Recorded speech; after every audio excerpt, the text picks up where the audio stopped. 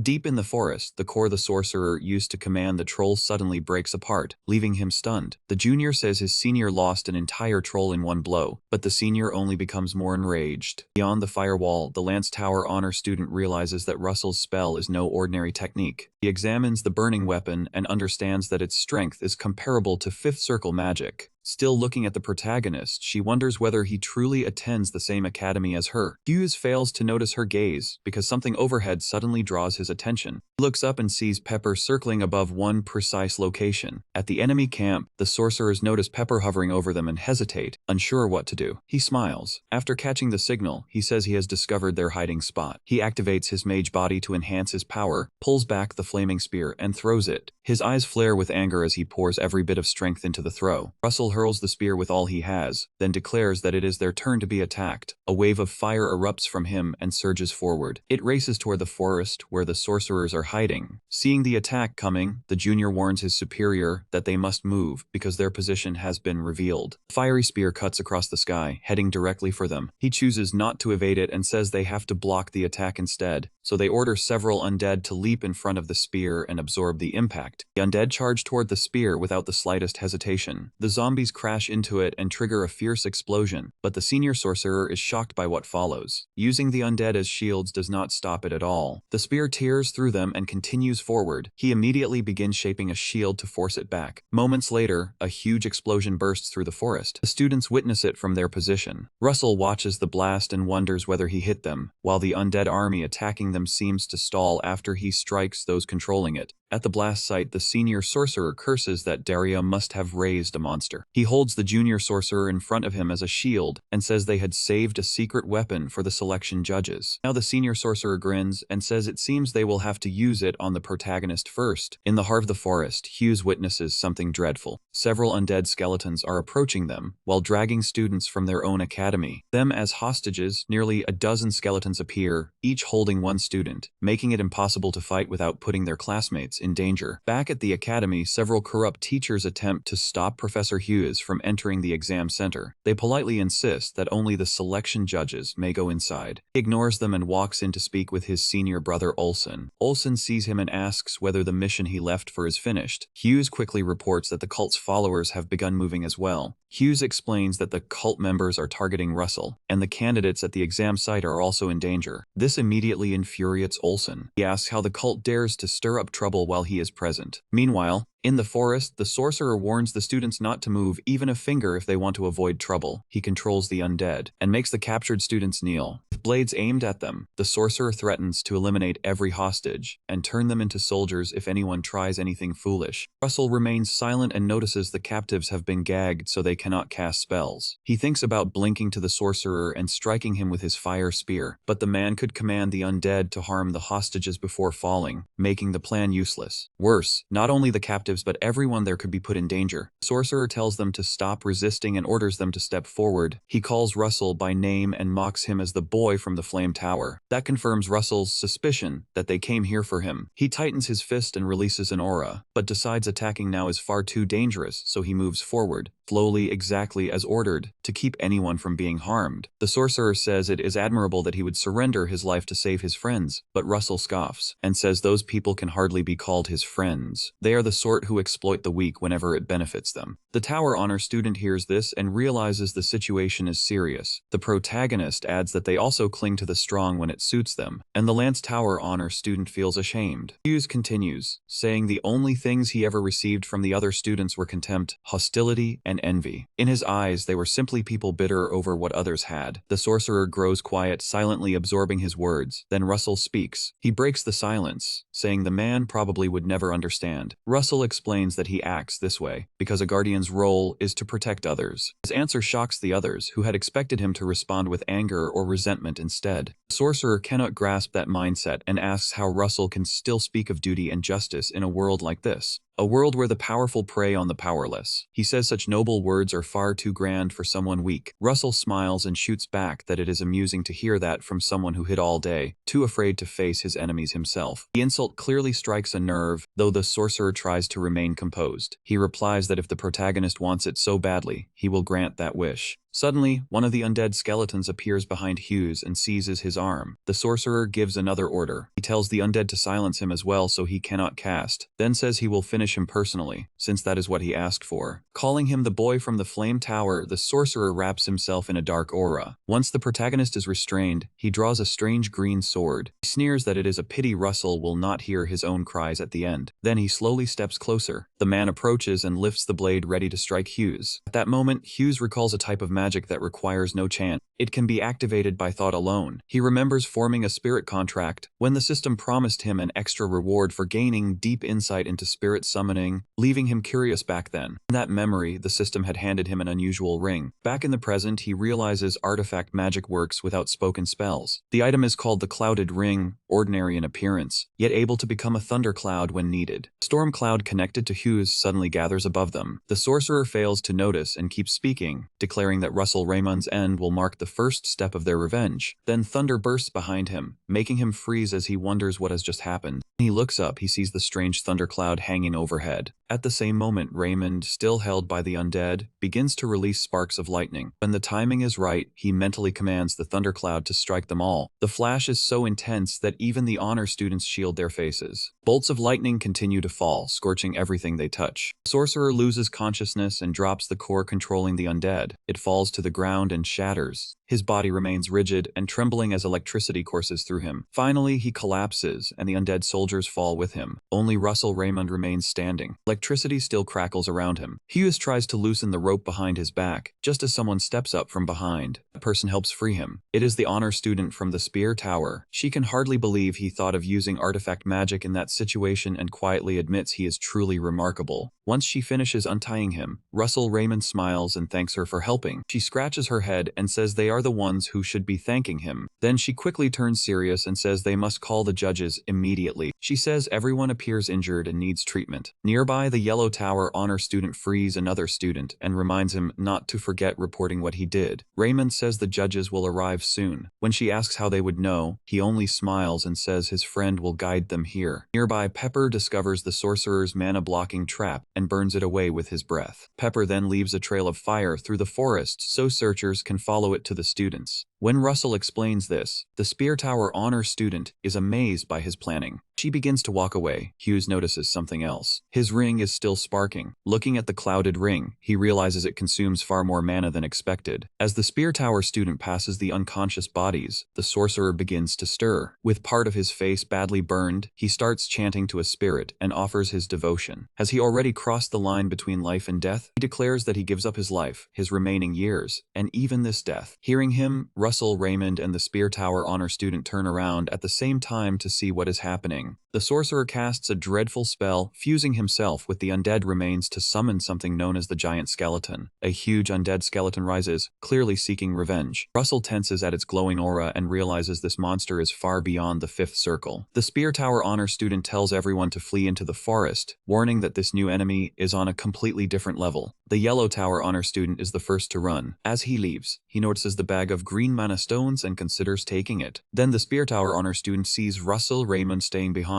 and asks why he will fight. The protagonist says the monster is targeting him, so only he can delay it until the judges arrive. Meanwhile, Olsen and Professor Hughes hurry toward the training ground as the girl wonders what he can do without mana. The monster swiftly lifts its claws. It crashes down where Hughes had been standing. He teleports away, knowing no shield could stop it, then forms a fire spear and attacks first, realizing one hit could end him. The spear carves a deep wound into the monster, but it still appears far from finished. Russell Raymond sees that the attack had an effect, yet understands this battle will be much tougher than he expected. Then he watches the damaged flesh repair itself and wonders if the creature can regenerate as well. While he is distracted, the monster lashes its tail toward him, but the strike misses. A second attack shoots straight toward his face. He avoids that too, but the monster moves again before he can regain balance. Realizing the danger, he shouts. A burst of ice slams into the tail and knocks it aside. Russell Raymond is stunned, realizing he was moments from being pierced, while the Spear Tower honor student stands nearby. The student shouts that he saved her life. Because of that, she cannot simply abandon him now. The monster turns toward the new threat in surprise. The other students continue fleeing to safety, while she recalls his words about a guardian's duty. Meanwhile, the White Tower Honor student and several others hear the monsters roar and turn back. The Yellow Tower student asks why they are returning, calling them insane, and says, "Whatever happens to those two has nothing to do with them." At that moment, the young sorcerer regains consciousness, proving he is still alive. Then he sees the monster, and wonders whether his superior used a sacrifice spell. He laughs at Russell Raymond, saying this is exactly what he deserves. Meanwhile, the other students come back to help with the fight. The White Tower Honor student apologizes for being late, and the protagonist is stunned that they returned. He looks at them in complete disbelief. Then a smile appears, touched that they came to stand with him. He summons his flaming spear, and says that if they truly want to fight beside him, he will not stop them. However, he warns that if they want to survive and win, they must follow his command. Meanwhile, the Spear Tower Honor student keeps the monster distracted. Russell Raymond tells the others he will create an opening with his flaming spear, and they should strike with everything they have. Then he throws his spear once more, aiming directly at the monster's face right before it connects. He gives the others the signal to attack. Their combined assault creates a powerful Hughes explosion. Half of the monster's face is blasted away, yet it still remains upright. Hughes tells everyone to attack again, even though his hands have begun trembling. He immediately attempts to create another flaming spear. Meanwhile, the teachers discover the trail left behind by Pepper. Russell Raymond says they all chose to stand beside him because protecting others is a guardian's duty, so now they must push even harder. He tells himself he has to protect them, then forms another flaming spear and raises it to full output. His eyes turn reptilian, revealing that he has entered dragon mode. The spear surges with its maximum power. The other students release their spells as well. The flaming spear cuts through the air and slams into the monster's face again. Soon after, Vermilion reaches the battlefield and is shocked to see the students fighting a giant skeleton. He wonders what these weak children think they can accomplish together. In his view, they should have simply escaped. Vermilion Olsen believes weakness only drags others down. To him, once one person collapses, everyone else falls with them. Then he sees Russell Raymond force out a full-powered spear and launch it at the monster. As he watches, the spear tears through it, and Vermilion realizes that when one weak person rises, others can rise too. He watches their team work together to trigger a Hughes explosion that blows the monster's head apart. The sorcerer's head is exposed, revealing that he is controlling the creature. He shouts that it is not finished, and the monster begins regenerating. Vermilion instantly takes charge and rushes forward, casting a spell called Overheat, pouring an enormous amount of energy into his hand. The sorcerer is stunned when he sees Vermilion charging straight toward him. Vermilion calls the creature wicked and orders it to disappear. The blast shines so intensely it nearly blinds the students, and the monster is completely erased. Russell Raymond smiles at Vermilion and says that if he planned to interfere, he should have stepped in earlier. Then he suddenly collapses from mana exhaustion. Professor Hughes catches him and praises him for all his effort. Vermilion smiles back, clearly impressed. Then the screen shows that Russell Raymond has gained the final judge's approval and received an intermediate stone. Later, he wakes up in another place. He sits upright and finds Professor Hughes beside him. The first thing he asks is whether the other candidates are safe. Hughes reassures him that they are, all because of him. He says that is a relief, and Hughes agrees, adding that without him, everyone might have been lost. Russell says he had help, and then the professor asks whether he wants to know the result of the test. Raymond suddenly remembers the exam and urges him to explain what happened. Hughes says the judges had many things to consider, especially after the heretics launched their attack. Because of that attack, the third test lost its original meaning, since teamwork proved far more important than competition. Meanwhile, the Yellow Tower student had run back with all the mana stones instead of staying to fight. Taking everything into account, the professor says the judges reached their final decision. Russell Raymond earned the highest score in the selection test. The protagonist is stunned when he hears that he came in first. He thanks the professor, relieved that he can finally graduate from the academy. The professor adds that an investigation into the heretics has already begun to uncover who planned the attack. He assures Hughes that the truth will be found soon. Russell Raymond then tells Hughes there was another heretic on the field. The professor is surprised to hear that, since they had only discovered one. It appears the injured sorcerer slipped away during the confusion, fleeing while swearing revenge for the humiliation he suffered. Someone nearby comments that they must have lost the other sorcerer. Alien then steps forward and asks to speak with the protagonist privately for a moment. Hughes objects, saying Hughes needs to rest. Sensing the tense atmosphere, Hughes calms him down and says it is all right. Later, he and Vermilion walk outside. Vermilion says he must have felt restricted while fighting the heretics, meaning that fighting beside weaker people held him back. He says he still believes weakness is a flaw, and that opinion has not changed. The protagonist agrees, but adds that the weak give the strong a reason to become stronger and protect them. Because of that, the weak continue striving striving to improve, inspired by those powerful enough to defend them. In that way, no one is abandoned, and everyone moves forward together. Vermilion says nothing for a moment. Then he smiles and says it is not a bad answer. He tosses Hughes a white bag and tells him to open it. Shocked, Hughes unwraps it, and he finds a piece of cloth and quickly recognizes it as part of a flame tower robe. The senior tells him not to get too excited just yet. He explains that anyone hoping to enter the flame tower must still pass one final test, leaving Russell confused. Since the selection exam has already ended, Russell does not understand. The senior explains that this is an old tradition required before joining, and suddenly Vermilion steps forward. Vermilion creates a circle around himself and declares that Russell Raymond may use any spell he wants to force him out of it. He adds that if the protagonist fails to move him, there will be a suitable consequence. Hughes warns him not to regret offering him a free chance to attack, then reaches into his pouch. He pulls out a mana stone and immediately absorbs it. With a grin, he repeats that Russell may use whatever magic he likes. Russell Raymond smiles as a strategy begins forming in his mind. A moment later, Hughes notices something that takes him by surprise. Vermilion braces himself, but one lightning strike still pushes his leg beyond the circle. He smiles, remembering that his armor has protection equal to at least 5th circle magic. Even so, the boy's attack somehow manages to push him back. Hughes hurries over and asks Senior Olsen what he thinks he is doing. He complains that Vermilion is already picking on the boy before he has even recovered. Vermilion stands his ground, saying this is a long-held flame tower tradition. Hughes immediately fires back, says that kind of behavior sounds more like something a brand new disciple would do. Vermilion gets angry and asks what he means, insisting the test teaches Russell Raymond discipline before joining. Hughes snaps back that any more discipline might bring the academy pillars down. Hughes apologizes to the protagonist for Senior Vermilion. The protagonist simply laughs and says it is all right. Ignoring Hughes, Vermilion says Russell is the only person to pass this test since it began. Apparently, Hughes used a unique spell by combining his magic ring's power with the burning spear. To Vermilion's surprise, Russell also summoned a spirit to strengthen the attack. Vermilion admits he is truly impressed, while Hughes is shocked to hear about the spirit. Russell Raymond calls Pepper out and introduces the spirit to them. The two men look at Pepper and quietly think the spirit is adorable. Later, during the academy graduation, Raymond delivers the valedictorian speech. He wishes his fellow students well as they begin new paths, and the crowd responds with applause. His speech comes to an end shortly after. Later, Hughes compliments the speech, and Russell thanks him. Hughes reminds him that he is no longer a student, so he should call him Senior Brother now. Russell agrees and calls him Big Brother. Brother Hughes smiles and asks whether Russell has somewhere to stay in the capital. Russell Raymond says he planned to rent a small room near the city's edge. Hughes tells him not to, saying he can stay at his house since he cannot return home until the academy contract ends. The protagonist eagerly asks if that is really acceptable, and Brother Hughes says it is. Albert adds that he bought the master's house, which is funny since he has barely used it. Sometime later, Hughes settles into the place. Wisdom congratulates him on graduating and grants him an unknown reward, along with his first high-grade mana stone. Russell Raymond checks the unknown reward and sees the same map as before. The system instructs him to go to the marked location and finish the connected mission. He smiles because he already knows that place. It is Cool Island, a forbidden place where humans cannot set foot, filled with magical beasts. It is so dangerous that only someone at least 6th circle could survive there. Our boy wonders what this opportunity truly wants from him. Then he remembers something important. The power of the King's Horn was placed inside him, making him question everything. He wonders whether all of this is simply meant to make him stronger, or whether he is being prepared for a greater mission. He sits down to rest, still unable to find an answer. Even so, he decides he must grow stronger, because there is already too much he wants to protect. Sometime later, they are riding in a carriage. Vermilion asks the protagonist whether this is his first visit to the capital. The protagonist says it is not, since he has been there before. Vermilion remembers he belongs to the Raymond family, so knowing the capital makes sense. Then Hughes tells Senior Vermilion that he wants to ask him something. He asks whether the task Hughes received is connected to the heretics. Vermilion simply looks at him and listens. Hughes says Vermilion would not have returned exactly when they were attacked unless that was the case. Vermilion smiles. He says Hughes is sharp, then confirms the guess and begins to explain.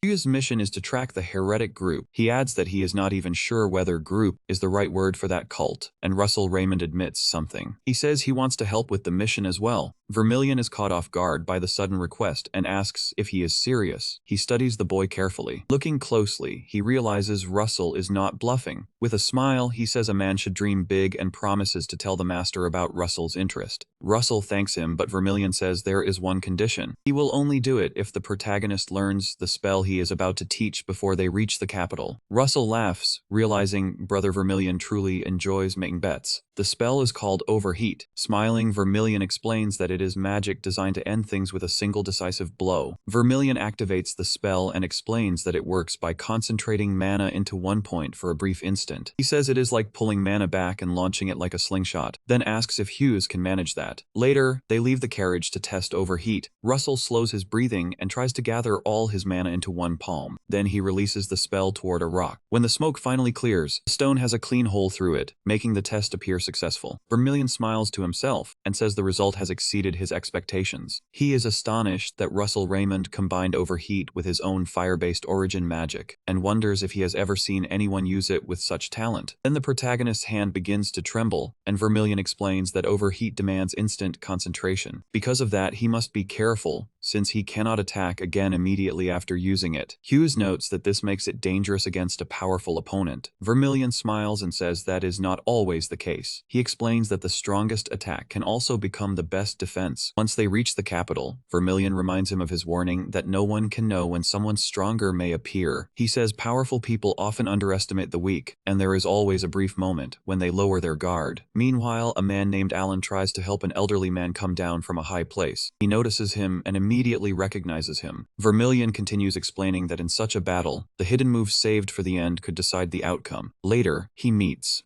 Master Daria Snow White. He thanks her for helping him come this far, but she simply smiles and congratulates him on entering the Flame Tower. She tells him that his arrival happens to coincide with a visit from the Spear Tower Master Hemingway Melville, who came together with the young Spear Tower mage, Alan Page Melville. Melville speaks first and says he had been wondering why Daria chose this particular day to meet him. He says he understands now that she wanted to show off the disciples she gained in her later years, and Daria proudly admits he is correct. She says the protagonist Raymond is a hero who defeated a heretic at a young age. The protagonist Raymond then looks at Alan Page once more, and remembers that in his past life, Alan became the youngest Sixth Circle mage in only a few years. He knows Alan is a rare genius and recalls that he was the mage who once saved his life. With Daria Snow White, he says it is only natural for her to boast. Then he adds that if she judges at it honestly, Alan's abilities are superior. Malian is already exhausted from watching them argue again. Daria Snow White asks Melville whether he forgot that her disciple is younger than his. He says he knows, and they keep exchanging remarks until Alan rests a hand on Melville's shoulder and says his master is usually not like this. He explains that Melville only behaves so childishly around Daria. Melville snaps and calls Alan a brat for talking nonsense, but Alan jokes that he must miss his youth. Alan begins reminding him that they still have to visit the royal palace, and Melville agrees. Alan approaches Russell and apologizes for his master's behavior during their first meeting. Hughes laughs and tells him it is all right, and he admits he felt a little let down, because he had wanted to show Alan his magic. Vermilion is shocked and thinks the boy needs to be calmed down, while Melville only bursts into laughter. Laughs and says Russell has courage. Then he asks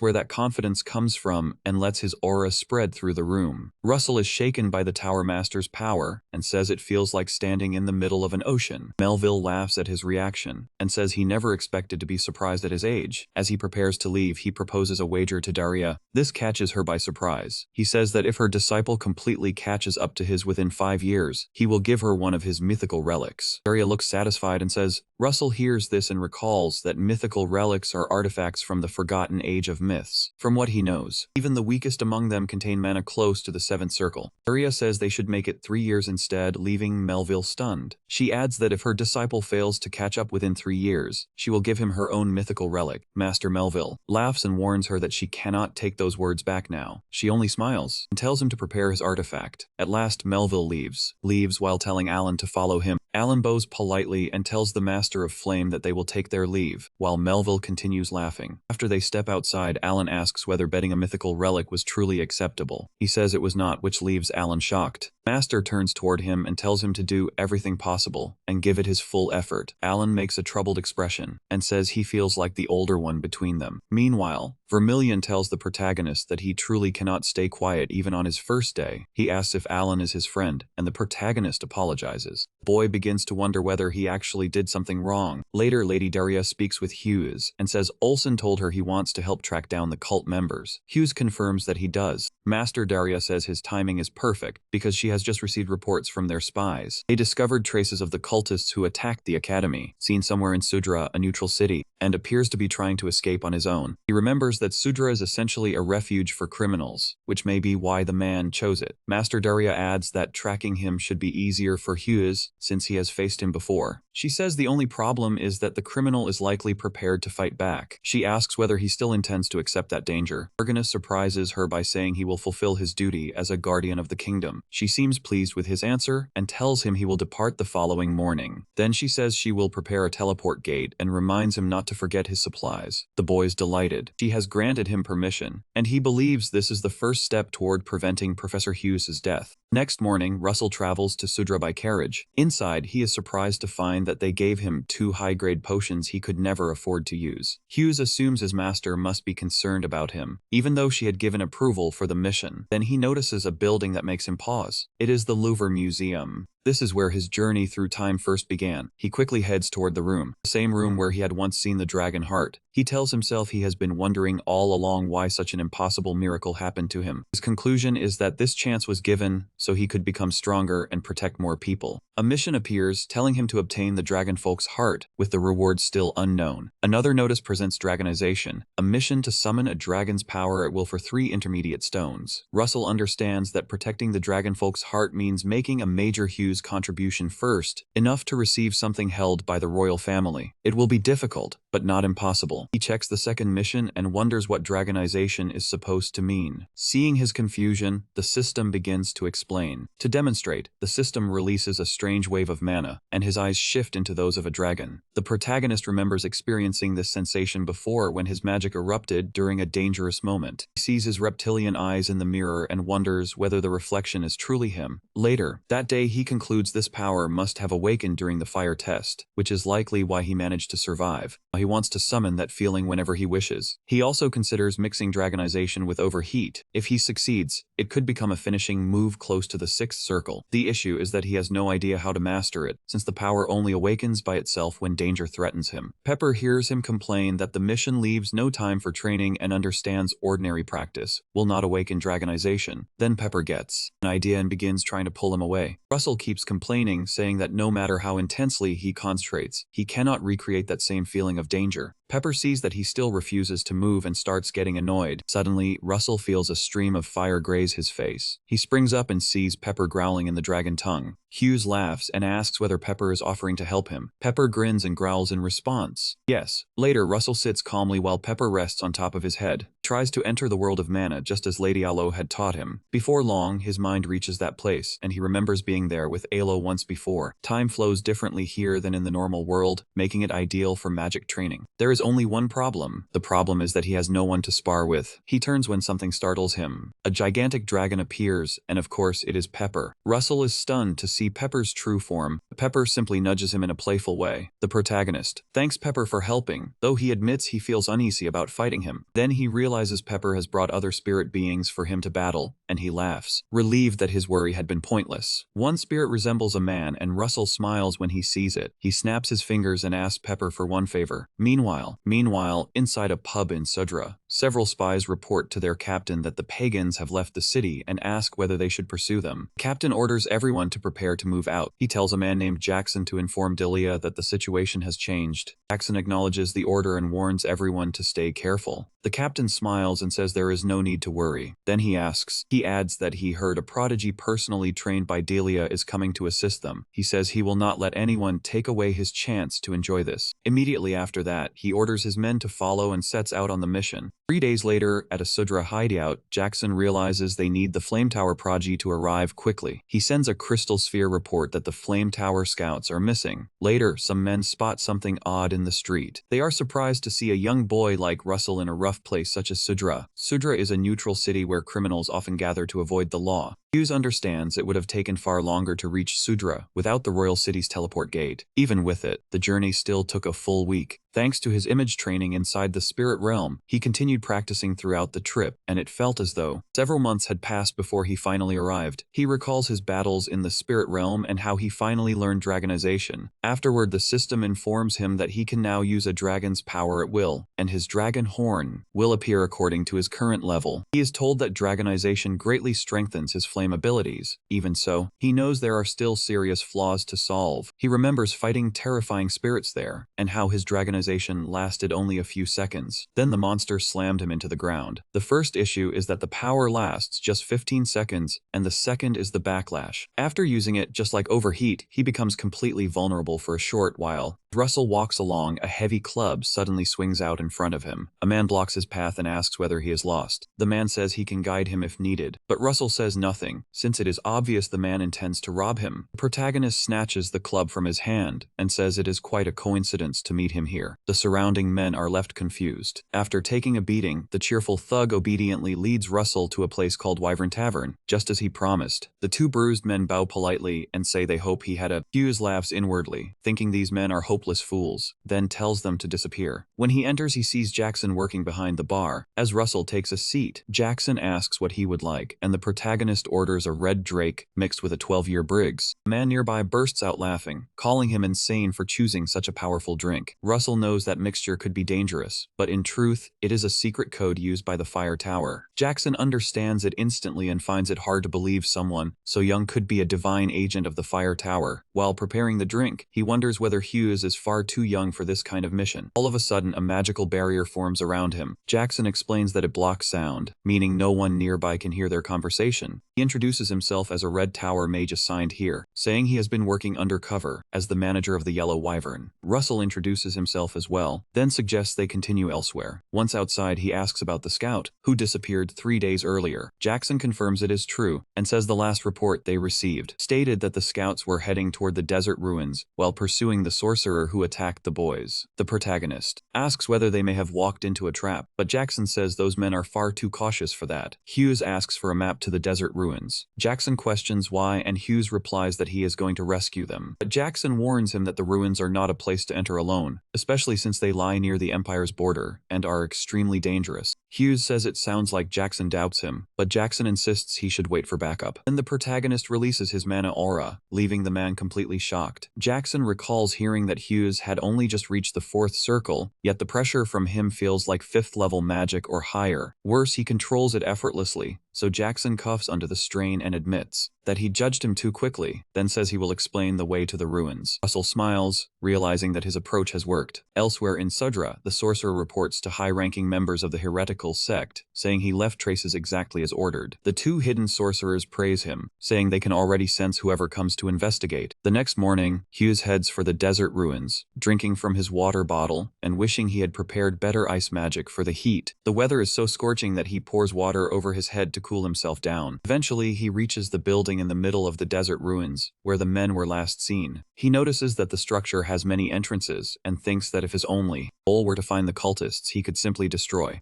the ruins and force them out. But if the scouts are trapped inside, that is not an option, so he has to go in himself. Russell assumes the building is probably packed with traps, so he chooses another approach. Hoping to catch them off guard, he jumps onto the roof and climbs down through the ceiling, using wind magic to soften his landing. Once he lands, he is relieved to find that no trap was waiting for him. Looking ahead, he sees an impressive drawing of a man fighting beside a dragon. The man in the image looks like a black-haired warrior. He checks the end of the picture to see the enemy, but that section has been torn away. Then someone says it is surprising to find him here. Russell turns around and sees the sorcerer from before. The sorcerer cannot believe the academy kid actually chased him here. On both sides of him stands an army of enemies. He says he is pleased that Russell came alone, because now he will not need to hunt him down again. As expected, the army is made up of undead soldiers. The man says he will grant the protagonist an ending as thanks. Russell laughs and asks whether he is not acting a little too confident for someone like him. The sorcerer grows furious, his eyes burning with rage. He orders Russell to fall, and the undead charge forward. The sorcerer explains that these are the bodies of elite soldiers who fell in battle, so they should be far stronger than the enemies Hughes fought before. He smiles to himself, certain this place will become Hughes's grave. Then Hughes responds immediately. He raises a wall of fire around himself. Just like before, the sorcerer is shocked and asks if he is using the same spell again. Hughes laughs and says no, because this time will be different. He remembers that dragonification was not the only skill he practiced in the spirit realm. Trusting that training, he begins widening the fire barrier. Then he decides to add a vector formula so it can move, transforming it into a rolling wave of fire, while the undead army remains trapped around it, unable to break through. Then the wall burns even hotter and expands, sending flames outward to engulf the undead. The fire sweeps through them and fills the entire room. The The sorcerer watches in disbelief as his army is wiped out, realizing it should not have been this easy. When the flames fade, Russell walks toward him and says he can see him. The sorcerer is stunned, since he was hidden beneath an invisibility cloak. He cannot believe the protagonist used detection magic amid the flames. Cursing under his breath, he realizes he is in danger and that escape is already too late. Hughes rushes toward him with a fierce grin, saying it is too late to run. The impact is so powerful that a tremendous blast tears through the entire ruin. The man survives, but falls to the ground, and begins coughing violently. Blood spills from his mouth as he wonders whether this is truly all the strength he has left. Hughes approaches and tells him to surrender now, making things easier for both of them. The man says he cannot, and the protagonist asks what he means. The man staggers upright and says his soul no longer belongs to him, and worse, he even sold away his family. Then he cries out that he sacrificed everything he had. Suddenly, two people appear above the ruins and leap down through the opening. While Mency is distracted, a woman named Betty casts demonic claw, and the man uses nightmare tail. They appear to be the ones the sorcerer reported to, forcing Mency to react fast. He quickly turns around and sees the monsters charging straight toward him. Both attacks crash into the spot where he stands, sending dust and smoke everywhere. When the haze clears, Betty laughs at the sorcerer and says he looks wonderful. The man says he knows the sorcerer was only bait, but it is still disgraceful that such a young kid left him in that state. Betty sneers at him, saying his withered rat-like appearance suits him. She says it fits him perfectly. The battered sorcerer tells them Russell is the person they are after. He explains that this boy is their target, the disciple of the Flame Tower Master. The two cultists are stunned, then their anger flares when they hear the name Darius Snow White. Meanwhile, Russell blocks the strike with a shield and slowly lowers it. He tells them that filthy people like them should not let his master's name leave their mouths. Then another mission screen appears, ordering him to capture at least one of the three cultists or defeat them all. The cultists turn toward him, and the man says a swift end would have been much more merciful. Beth agrees. Laughing wildly, she insults Darius Snow White and says there is no chance her disciple will be allowed to fall easily. The woman declares that she will defeat him, turn him into a puppet, and make him dance before the flame tower. The male cultist orders the sorcerer Xavier to seal the entrance while he brings out his nightmare tails. Beth blocks the way with bones. They are made from fallen soldiers, and she activates her demonic claws. Grinning, she's the fight is finally becoming fun. Russell notices that these two attack directly, unlike the sorcerers who hid in the shadows and sent undead after him. Beth shouts, asking whether he plans to attack. If he refuses, she says they will strike first. The protagonist responds calmly. He says he wants to ask them something before fighting, then asks what they did to the scouts who arrived before him. The male cultist reacts. He asks what scouts Russell is talking about. Beth grows impatient and tells him to stop using cheap tricks to buy time. She fires demonic claw stingers at him, and the battle begins. Russell leaps away, wondering why they seem unaware of the scouts. Before he can land, the man attacks him with whip-like nightmare tails. Whips move with impressive speed. Even so, Hughes still avoids them. He wonders whether they truly know nothing or are simply pretending. Either way, he decides he will have to uncover the truth himself. Jeff grows irritated by how Russell keeps dodging and curses at him. Then Russell stops holding back and summons his flame spear. With ease, he knocks the demonic claw aside, leaving Xavier shocked. The sorcerer behind them shouts that it is the same spear that destroyed the giant skeleton. Beth laughs in response. She laughs and says the situation is becoming more interesting. Then she raises both hands. Using demonic claw, she summons two enormous hands. The giant hands lock together as she tries to crush him with even greater force. She forms her own weapon, a spear made from demonic claw, and grins broadly. Laughing, she tells Russell to guess which spear is sharper. Russell says nothing and only stares at her. When Beth rushes forward to attack, the man warns her not to act alone. She ignores him and charges at the protagonist, calling it pathetic to fear a kid like him. Russell prepares himself the instant she moves in. As she thrusts her spear forward, he meets it with his flame lance, and the two weapons collide. Her demonic spear breaks apart from the impact. Beth freezes in disbelief, then realizes one of her arms is no longer there. She cries out as the shock of the injury finally reaches her. Then the man lashes out with his whip and abruptly silences Beth, leaving Hughes stunned. He calls her a fool. He says this happened because she ignored his warning not to act on her own. Then his eyes settle on Russell. He calls Russell a disciple of the Tower of Flames. Though he is an enemy, the man admits he has real skill. His eyes begin to glow, and he spreads a web of whips around himself as mana surges through the room. The protagonist watches. Russell simply observes in confusion, waiting to see the next move. The man says he will use everything he has to tear Russell down. Seeing the storm of whips, Russell jumps back before they can reach him. The man says talent will not save him, because no one can defend against attacks coming from every direction. Then a burst of fire erupts from the place where Hughes had been standing. The man senses something strange. Something feels wrong, and suddenly Hughes appears. He appears right in front of of him with a smile. The man is stunned when he realizes Russell used blink, while the protagonist gathers overheat into one hand and strikes his stomach. The cultist groans from the unexpected blow and Xavier watches in disbelief. He notices Hughes clearly. Seeing Hughes standing over the cultist, Xavier realizes they are losing again. He sinks into despair, curses their arrogance, and tells himself he will not go down easily. Near Beth's fallen body, he notices a red object on the floor. Recognizing it as an artifact, he suddenly gets an idea, while the defeated cultist trembles. The injured man tells Russell to stop playing around and finish him, but Russell orders him to be quiet and grabs him. He grips the man's head and aims a burst of fire at him, demanding an answer. He asks what happened to the scouts. The man spits at him and asks why he keeps mentioning scouts, swearing he knows nothing, which leaves the protagonist shocked. That is because the man truly seems to have no idea. The cultist spots a chance and assumes Hughes has dropped his guard. He draws a dagger to attack, but before he can move, a long whip snaps across the room and coils around his neck, making Hughes turn in surprise. He sees Xavier using the artifact for another sacrifice spell, his body already twisting into something monstrous. Hughes is stunned that he has to face yet another sacrifice spell so soon. Moltus looks toward Xavier and wonders whether that thing is the infernal giant's heart. Moments later, Xavier's whip drags the cultist across the room. Meanwhile, Xavier continues, offering his own life, death, and everyone else's to complete the spell. As the cultist is pulled toward the forming infernal giant, he realizes he must not let himself merge with that creature, but it is already too late. He is pulled in and swallowed by the spell. His body becomes part of it, and Xavier calls the creature an abomination before ordering it to descend as the sacrifice ends. In an instant, the huge mass transforms into the abomination. The mana pouring from it is so intense that Russell wonders what is wrong with the creature. Then the system updates the mission, confirming all cultists are gone and the abomination must now be destroyed. Sebastian stares at him with glowing red eyes filled with malice. Xavier, now transformed into the beast, looks over his changed body and growls. Then he questions the protagonist. He asks how Hughes dared to force him into this state. The monster casts a spell called Demonic Claw Stinger and says he will make Hughes regret opposing him. Hughes is shocked when he realizes the abomination is using Baith's magic. Several demonic claws shoot forward. They rush toward him, and he stares in alarm. The force of the impact is so great that the entire building comes crashing down. Fortunately, he raises a wall of fire to protect himself from the falling rubble, then curses Xavier under his breath. Realizing he barely made it through, the protagonist calls him an idiot for causing the whole place to collapse on itself. Xavier failed to control that overwhelming power and brought disaster on himself. Then the rubble begins to shake, making it seem as if the monster is still alive. Russell notices the tremors and blurts out. The abomination bursts out again, clearly determined to end Hughes. It swings its 3 chains and slams them down where he stands, roaring for him to fall. The abomination vows to devour him until only bones remain, and a burst of fire strikes the monster from behind. Russell, the one who launched the fire lance, watches closely to see whether it had any effect. Smoke swallows the monster, and for a brief moment, everything turns dark. It turns around completely unharmed and spits in his direction. It tells him his attacks are useless. The protagonist grimaces, forced to admit the monster is right. Its defense is absurdly strong. He knows he needs an escape plan, but the monster immediately attacks with its spiked chains. It tells him to think all he wants while smashing the chains into the place where he stands. Russell disappears in an instant and tells himself his priority is buying time. The monster mocks him, telling him to run in despair before its overwhelming strength. Russell laughs and says there is no way he would run from a fool like this. Then he reminds himself this is only the beginning and quickly summons Pepper. When Pepper appears, Russell asks for help, and Pepper eagerly agrees as always. The boy ignites fire in his hand and begins. He raises a wall of flame between himself and the monster, reshapes it into a powerful wave, and sends it toward the abomination. The enormous wave slams directly into the monster. Even though it blocks the attack, the spell still manages to leave damage behind. It calls him foolish and asks whether he truly believed that spell could hurt it. But when it looks up, he is gone, leaving it wondering where he went. Hidden nearby, the protagonist grins and tells Pepper to move at once. While the abomination is still searching around, Pepper charges in. The dragon blasts the distracted monster with fire, circles quickly, and keeps breathing flames to hold it in place. Russell rises above for the finishing strike, relieved that the monster's focus is no longer on him. Now he finally has a chance to attack. He begins forming his flame lance and combines it with overheat, since it is the only spell he knows with overwhelming piercing force. Once Pepper sees the weapon is ready, he gets out of the way. At the same moment, the monster yells for Hughes to stop hiding and show himself. Leaping toward its head with a strange blazing lance, Hughes says he will. Our boy drives the blaze lance into the monster's head with tremendous force. Fire spreads through its head and body, but it says the attack is useless. Hughes laughs, saying it still has not seen his true trump card. Then he summons lightning. A massive sphere of electricity forms above the monster's head, ready to fall. calls the lightning down onto the top of its skull. The spell is Thunder Giant's Hammer, and the blazing bolt tears through the monster's entire body. The strike is so powerful that the abomination bursts apart. Thick smoke spreads across the area, making it hard to see. At last, Russell lands and wonders if it is finally over. He looks closer and sees the upper part of the monster blown away, revealing Xavier's stolen skeleton. The system appears and announces that the mission is complete, with the rewards now ready. Relieved that the battle has ended, Russell collapses onto his back. Pepper lands on his shoulder, and the protagonist praises him for doing an excellent job. Suddenly, the skull slips from the skeleton and drops to the floor. It bounces once, then comes to a stop. It stops right in front of Hughes, startling him. Then the skeleton speaks his name, saying Daria Snow White trained an impressive boy in her final years. The skull wonders who expected her prodigy to be a Raymond. The skull continues, wondering whether the son will prove even more interesting than the father. The boy stands frozen as he listens, then grabs the skull in anger and demands to know who is speaking, because it sounds as though someone else is talking through it. The skull laughs and says he will learn soon enough, including what his father looked like in his final years. Then it bursts apart in Russell's hands. The voice laughs, saying his father had a truly fierce expression. Realizing his enemies know about his father, the boy breaks down in the rain. Standing in the rain, he demands to know who the voice is and curses in frustration, while Pepper comes beside him to comfort him. The remains of the abomination lie motionless before him. Meanwhile,